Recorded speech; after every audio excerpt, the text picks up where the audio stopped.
was born in Trinidad in 1901. His father was a school teacher, part of a sort of emergent black, kind of lower middle class. Black people were moving into professions like teaching.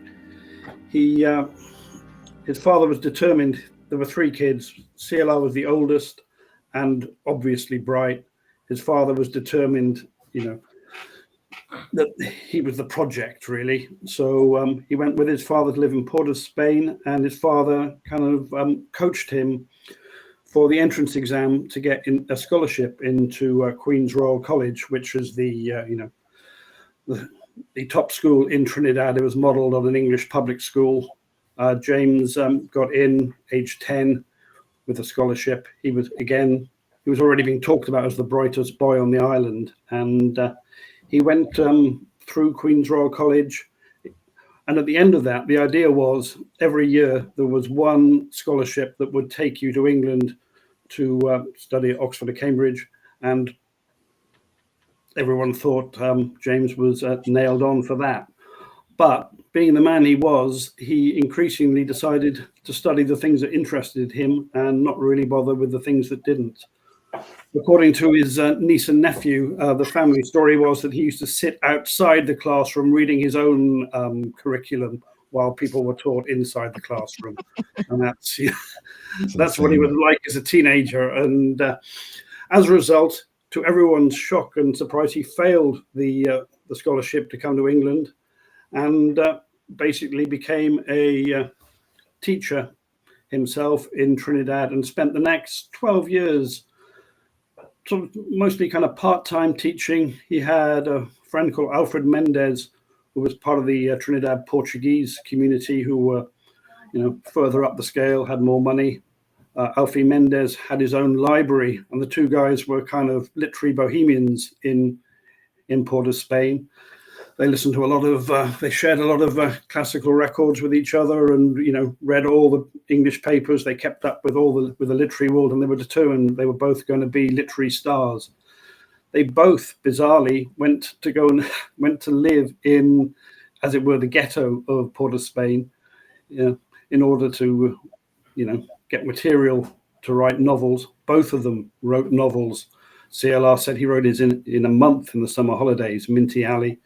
So he's a proto hipster, is what you're saying. Yeah, they were totally, and they were guys who just wanted to make it in, they wanted to become stars of the English literary world. That was their ambition. But in the last few years that he was in Trinidad, he became involved in the kind of movement for an independent Trinidad. It wasn't a kind of revolutionary movement, but it was absolutely a movement for independence. And he started writing his first book, The Case for West Indian Self-Government, at that point. And then it looks like he's basically going to stay in Trinidad. He's married, but then his wife has a miscarriage, and he gets an offer to come to England to ghostwrite a book by the most famous West Indian cricketer of the time, Leary Constantine, who was living in England playing cricket. CLR went to join him. He went to London for a few weeks and, hobnobbed amongst the literati. And then he went up to Nelson in Lancashire, which is where Constantine was living and playing cricket. And it was in this northern mill town with a strong trade union tradition that he discovered, revolutionary politics. He met a guy called Fred Cartmel, who lent him the first volumes of Trotsky's History of the Russian Revolution. And that really changed everything for James. At that point, he was, he discovered revolutionary socialism and came back to London and immersed himself in that world. So, from then on, his kind of course. So you're saying through some friends he knew from cricket, he found revolutionary socialism. Yeah, exactly so. Do you think in 2024, someone's going to find revolutionary socialism at a bar watching the fight tonight? Do you think that moment is past? It's possible. I imagine if you go and watch cricket in India, which is where the centre of cricket is these days, and it's being utterly transformed as a sport and as an industry, you could probably end up becoming a revolutionary socialist before long, because the kind of inequalities of Indian cricket are spectacular. Well, just if anyone wants to have a conversation on the revolution of the proletariat, I will be at V Sports Bar in Rosarito, Mexico tonight, watching the Canelo fight. So we can all have CLR James like experiences. Excellent. What do you guys think of that? The someone like CLR James gets radicalized to a degree in this very common area. And I feel like radicalization in these areas, it probably still exists somewhere. But how common do you think that is nowadays? Pascal, what do you think about that? I mean, I guess I think that radicalization is a process that usually always happens through literature. Mm-hmm. What I find that people are exposed to books and readings or reading circles that people kind of introduce them to things. So that part doesn't surprise me. But in terms of how he fell into it through a cricket circle that inspired him to get in contact with people who were part of England, it's impressive to me that he had to move so far to get radicalized from Trinidad, and that that radicalization couldn't be found in his own domestic island. I think that says something about the politics of Trinidad, doesn't it? Sure. Sure. Derek? Are you radicalizing people at bars? Is my question. No. You know, I live in Utah. Occasionally politics comes up, but I do think it's interesting. I mean, like knowing his biography a little bit, and knowing like what he was into as a young person. I made the joke about him being into Oswald Spengler, which is true. He doesn't seem like, superficially he seems like an obvious candidate for radicalization, but like if you actually looked at what he was like into in his teens and 20s, it's not actually all that obvious. So I find it interesting that cricket's what got him there. But I do think originally I did not think his interest in cricket was all that important to his biography, and I actually think John's biography and the Lester McIntyre piece that I mentioned earlier really got me to relook at that and read his work on cricket and what he was talking about there. And you know, there's a real sense of like using the master's game to show him up, and so I can see how that could be radicalizing. It would be hard to imagine that now, because all these sports have been so much more professionalized, even in, you know, Europe and whatnot, where like sports teams are often community owned by law. It's and by community owned, I mean the entire community owns it. But it's still been professionalized and monetized in a way that these things really kind of weren't.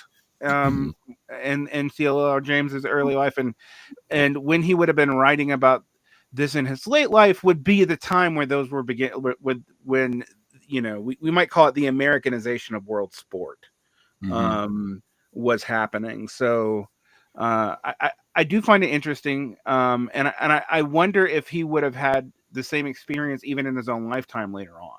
You know, that's just an interesting thought experiment for me on that. Daniel, do you try to radicalize people? Yeah, of course. I do. Good man. I have, but it hasn't worked out too well because we don't have like an analog of 1917. And I think that hasn't been mentioned, but there's two things, right? And I'm not a Trotskyist, so I'm going to say some positive things about Trotsky, even though I have obviously immense critical things to say, because you say something positive about Trotsky and then people flip out and be like, no, you see, I think there's two dimensions. One is 1917. Mm-hmm. So on the one hand, James is hobnobbing with other Black intellectuals who themselves are playing catalytic roles at an elite level in African contexts that are on the cusp of revolution, right? in London. Yeah, so he's talking to these people. He is interested in the theater.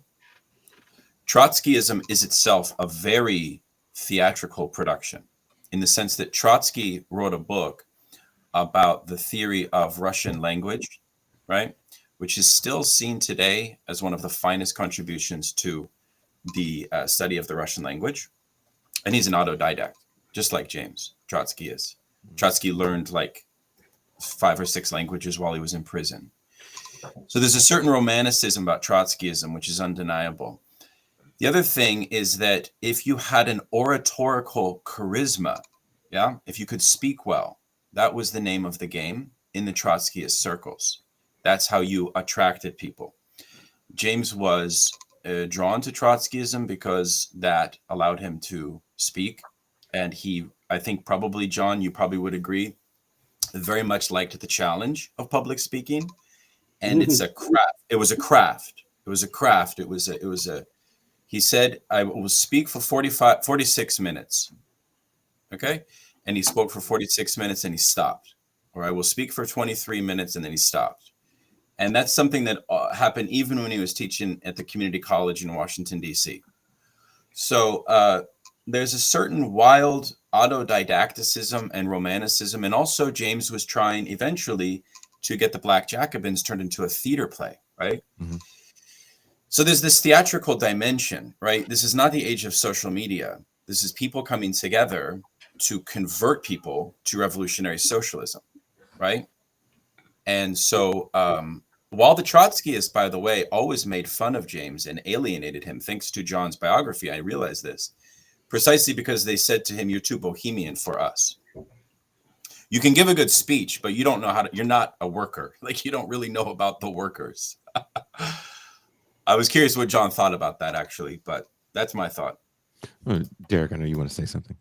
Well, and I want to pick up on that a little bit because I do think we have to talk about the specific kind of Trotskyism that he was attracted to. I know I said that earlier, but Shachtmanite Trotskyism was in some ways the most critical of the Soviet Union. So, in Trotskyist spheres, there's a range of critical opinion, and one of the things that actually caused James to break is he did not feel, you know, that the Trotskyist party is not only were they ostracizing him, they're making fun of him, they consider him a true worker. That's all true as far as I can tell from the biographies.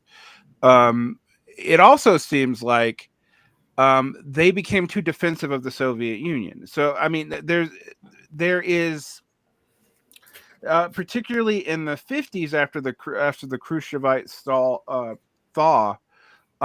There were a lot of Trotskyists who adopted defensist positions towards the Soviet Union, that it was a deformed worker state, but it was a worker state, and so against the West, we had to defend the Soviet Union, but you hoped for some kind of internal reform or permanent revolution to change, to finish debureaucratizing the Soviet leadership, but that we should defend the Soviet Union in interim. James and the Johnson Forest tendency did not get on with that, and that is something to think about. So there's kind of two things there. I think there's a very personal kind of frustration with the Trotskyists and their workerism. Although I've always found Trotskyist workerism kind of selective, if we're completely honest, because most of the Trotskyist leadership were not workers. So like, it's an interesting thing to look at. But in other ways, James isn't that different than other people out of that milieu, because like I mentioned, Hal Draper comes from the Max Chapmanite tendency. So there was this group of people who, from that tendency, veered closer and closer to both, say, left communism, such as counter-communism, and anarchism. The idea that the USSR was state capitalist, that comes from two sources. That comes from Bordegism, which, you know, it's pretty boring, and it comes out of anarchism. I think the other thing that we have to look at is that like the Shachtmanite tendency, like it disproportionately produced intellectuals and leaders that really came to a head in the New Left. I mentioned Hal Draper. Michael Harrington was part of the right wing of the Shachtmanite tendency that did not become neoconservative or abandon socialism, but became very concessionary to bourgeois parties. So a lot of the leadership came out of this relatively small tendency that James was a part of, but that took a very hostile stance to the Soviet Union, more hostile than most Trotskyists historically did. And that's a very interesting thing. So I just wanted to chime in a little bit there, and we should probably turn to John.